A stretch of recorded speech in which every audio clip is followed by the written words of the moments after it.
I didn't believe in God most of my life. And then I realized I don't believe in the God that everyone created. I believe in the God that created everyone. God is not something that is outside of you, it is a consciousness. What I'm about to tell you, which I'm very excited for, is a very simple concept if you're open minded to this information. And if you are, it just might make a lot of sense to you. And you might be able to connect a lot of dots. So I really hope that you are. Most importantly, what is consciousness? For this, I need you to leave everything that you're doing and really listen to me. And I mean, really listen and understand every word that I'm about to say. If I were to ask you, who are you? What would you say? If you're just going to say your name, you are not your name, because that is just a sound people make to refer to you or call you. If you're going to say a profession, that's not you either, because that is just something that you do for a living. If you work a job, you can just decide to quit tomorrow. Then that won't be you anymore. You can just decide to start a business and then sell that business and start creating content. You are not what you do, because what you do can always change. If you associate yourself with the family that you come from, that doesn't make sense either, because the richest and most successful people have come from the poorest backgrounds. The smartest minds have been born in the most mediocre families. You are not your body either. Why? Because your body can move on your command. It is in your control. You can move your legs and arms on your command. You can sit, stand, walk as you wish. Who is controlling you? Who is this you that is giving it the command? Who is commanding your body to move? It is not your mind, because you're not your mind either. Why? Because you can control your thoughts. You can control what you think. You can control what you pay attention to. You can control what you focus on. I can sit here and observe my thoughts. You can sit and let your mind go wherever it wants, and you can observe what you are thinking. You can observe it's thinking, what should I have for breakfast tomorrow? It's thinking, I'm anxious about tomorrow's exam or interview. It's thinking, I should just have a sip of water right now because I'm dehydrated. It's thinking, I like that color. You can observe it, and hence you can control it. You can control your thoughts. You can control your mind. A lot of people don't, because they don't know how to, because it takes practice and they just go about life on autopilot. But that's not how it works. That you can absolutely control your mind. You can control your mind. You can control your body. So who is it that is controlling it? Who is this you that is controlling it? Who is this I that is controlling it? I'm thinking this. I'm moving my arm. I am observing my thoughts. I'm controlling my body. Who is this I? Who is this observer? That is consciousness. That is something that never changes about you. That is something that nobody can take from you. You know, when somebody is like, you can hurt my body, you can hurt my mind, you cannot touch my soul. That is your soul. That is your consciousness. That is who you really are. That is who we all are. We're all consciousness. Consciousness is simply the awareness of being alive. It is the part of you that notices everything, your thoughts, your emotions, your body, the world around you. That ability to observe, that is consciousness. You know what else is consciousness? God. In one of my previous videos, which I'll link in the description, I shared a perspective of God experiencing itself in human form. That means consciousness is experiencing itself as you. So when you take a step back and you notice everything that is happening in and around you, with your emotions, your body, your mind, the world around you, the you that is noticing it is consciousness. Now, the consciousness itself is perfection. It is all knowing, it is all loving, it is all powerful. It's perfect. Okay. Now think of all the gods that you think is outside of you that you need to worship. Think of them as different qualities of consciousness who radiate different energies. What does that mean? So let's say Krishna in Hinduism radiates the energy of love and joy. Shiva, again in Hinduism, radiates the energy of stillness and transformation. Jesus Christ in Christianity radiates compassion and forgiveness. Buddha in Buddhism radiates peace and awakening. Saraswati is the goddess of knowledge, art, and music in Hinduism. She radiates wisdom and creativity. Lakshmi is the goddess of wealth and beauty. Love her. Just like these, all gods are qualities of consciousness. They radiate certain energies. And the whole point of it all, listen to me, the whole point of it all is to embody that energy, to embody those qualities, to embody those traits. The whole point is to become that consciousness, to become them, not worship them, become them. Now, what does that look like? Embodiment of Krishna consciousness is embodying love and joy. When you live like Krishna, you spread joy, you bring people together, you love them in a way that makes them feel free instead of trapped. You look at life as something playful and beautiful. When you embody Shiva consciousness, you are embodying peace and strength. You are calm even when life gets messy. You don't run from pain, you take it and you transform it. You turn pain into power. You carry silence, not in a way that you don't speak with words, but in a way that even if the world around you is disturbing and chaotic, it doesn't shake your inner world. It doesn't disturb your inner peace. And instead of shouting or yelling or stressing over it, you handle it with patience.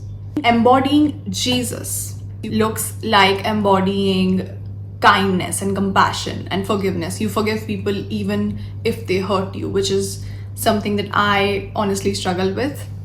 I'm not that easily hurt ever, but when I am, I find it very difficult to let go and forgive them, which is something we gotta work on for our own peace of mind. But girls gotta do what she gotta do. Survive. I'm just a girl. Anyways, you can love unconditionally, which I don't recommend doing in relationships because you gotta do what you gotta do. You gotta love them for their personality. Love is a choice. People are gonna be mad about it, but I don't care. So yeah, I personally wouldn't ever. You love unconditionally. You help people who need your help and you make them feel seen and heard and accepted. When you live like Buddha, it is very much on the calmness and stillness side. You don't get caught up in drama. You're not spiraling, overthinking about anything. You see and take things as they are. Embodying Saraswati is the embodiment of wisdom and creativity. You use your mind and voice beautifully. You speak the truth with kindness. You share knowledge. You express yourself through art, creativity, music, whatever that which inspires others. Embodiment of goddess Lakshmi is the embodiment of abundance and grace. My favorite. You live with gratitude. Opportunities, blessings, and all those things, they come naturally to you, which is how manifestation actually works. And you also share them with other people. This is what embodiment of gods or goddesses looks like. There is absolutely no point in just worshipping them and looking up to them as if they are separate from you, or treating them as someone you need to constantly impress to receive their blessings. Because worshipping them without embodying them keeps you in separation from them. You can never be united with God if you always believe that they are separate from you. But embodiment, that brings you unity. You become that energy, you become those qualities of consciousness. And that is when you feel like you are the goddess or God itself. And the modern term for it is character development, personal development. You build and develop those qualities in you. But guess what? People don't want to do that. Why, you ask? Because it is easier to give up control of your own lives to something outside of you, so you don't have to take responsibility for yourself, for your own life.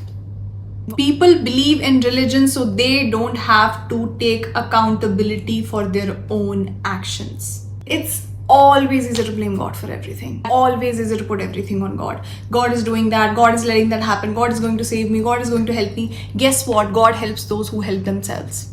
What do you think it means? What on earth do you think it possibly means? That when you take responsibility for your own actions and take control of your own life and decide to do better and be better, that is when it gets better. Nobody else, not even God, can save you if you are a threat to yourself. Some people following the Bible were offended by my reel about religion. They were like, we're all born sinners and we all die sinners and nobody is perfect. Jesus doesn't judge. You cannot judge people for their mistakes. The mistake in question was unaliving people. You're not being judged for... I am judging. I don't know about Jesus. I am judging.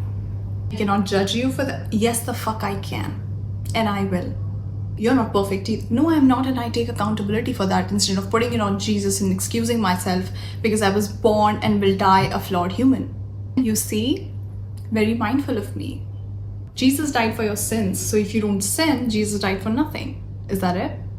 Imagine confronting your boyfriend after he cheated and he goes, baby, I'm not perfect. I was born a sinner and I'll die a sinner. But I go to church and Jesus still loves me, so I should be good. I will send him to Jesus, you better believe that. It is not about reading the Bible, it is about interpreting it. And firstly, religious texts are manipulated. Secondly, whatever is available to you is highly misinterpreted. Because a lot of things are not literal, it symbolizes something else. Sin is not a literal sin, it symbolizes human ignorance and ego, the disconnection from the truth. You're not born literal sinners, you are born inheriting the imperfections of your parents and ancestors, your bloodline. Because society conditioned them to believe in certain lies, and so they do the same to you and you turn out to be this imperfect human being. Jesus was not just labeling you imperfect human beings, he was showing you a way out. Through love, compassion, forgiveness, a connection with God. He said the kingdom of God is within you. People think it's somewhere above, it's heaven after death. But what Jesus was pointing to is that the real kingdom is not somewhere outside, it's an inner state of being. It's your inner world. Which means the qualities of God, love, compassion, peace, calmness, stillness, forgiveness, it already lives inside you. When I shared my take on religion, I never doubted my beliefs and I was never hesitant to share them. You know what I did doubt was if people would be able to understand what I was saying, or they would just get angry or defensive about me calling out religious people or saying something about their God. But what I end up realizing is just how many people believe and think the same thing as me, but they're afraid to speak up. Because as democratic and secular our country claims to be, even a slightest offense to people's religious beliefs can send a person in jail, or worse, send them in a grave. They will be full of rage and say all sorts of nasty things and give threats. People even go to the extent of filing an FIR for hurting their religious beliefs. That is how scared people are to share their thoughts if they're an atheist or if their beliefs go against any or all religions. Imagine being scared of people who worship God. Imagine the most sensitive topic being God. We live in a country where a rapist or a murderer flinches less before committing a crime than someone who intends to share an anti-religious thought. People are more afraid of hurting someone's religious beliefs than they are of unaliving or raping someone. A woman was brutally unalived by her boyfriend in the middle of the road and nobody flinched, nobody cared, nobody came to save her. But another man posted a derogatory remark about Hinduism and he was picked from his house, beaten by the police and thrown into jail. I believe it was in Uttar Pradesh. The punishment one should be given for taking someone's life is the punishment one is given for talking shit about a religion.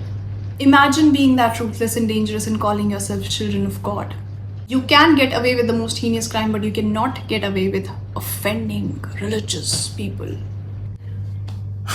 My battery died and I almost thought that I lost the whole video. Anyways, so if your religion shapes you into that kind of a person, no God can save you. Take Khushbu Patni. Do you know what religion did to people in this country? Go read the comment section of the woman who called out some religious guru for making a derogatory statement about all unmarried women under 25. Take a look at what religious people had to say about someone who took a stand for the collective. It is dirty and it is scary. And what did she stand for? Not to teach people to treat women like objects or belongings? That resulted in religious people giving her rape threats. They call themselves Sanatanis. They call themselves the devotees of Shiv, Krishna, Hanuman, Ram, and they tore apart a character of a woman who stood for basic human rights just because it meant going against some religious guru. God's name on their lips with the devil's character. Did I say religious? Religious people, yeah. I wonder how God feels about this. What I'm about to say is something that I mean with every fiber of my being. I hope you reject everything, including any religion, any tradition, any culture, any norm that takes away your liberty or freedom to live life however you want, as long as it doesn't harm somebody else's existence. That's it for today's video, guys. Thank you so much for watching. I have my Instagram in the description if you want to follow me there, and I love you all so much, and I will see you in the next video. Bye.